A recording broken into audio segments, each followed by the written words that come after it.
Сәлем достар, сіздермен бірге мен Мадина. Артық салмақтан арылтатын шай дайындауға көмек беремін. Рецептісі: 1,5 литр қайнаған су, 2 ас қасық ірі туралған зімбір, 1 чайный ложка жапырақталған жасыл шай, 2 ас қасық жаңа алынған лимон шырыны, 1 чайный ложка қасық бал, жалбыз. Енді жалбыз міндетті емес, бірақ зімбірдің өткірлігін жұмсартады. Дайындалуы: термосқа барлық ингредиенттер салып, қайнаған су құйыңыз, мықтап жауып араластырыңыз.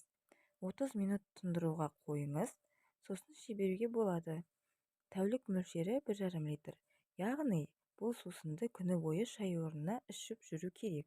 Бірақ ұйықтар алдында бұл шайды ішпеген жөн.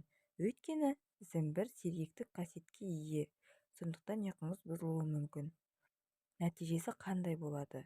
Артық салмақ біртіндеп азаяды, витамин тапшылығы жойылады, иммунитет нығаяды және күні бойы сергек жүресіз. Сіздермен бірге болған мен Мадина. Каналға тіркеліп лайк басып кетіңіз.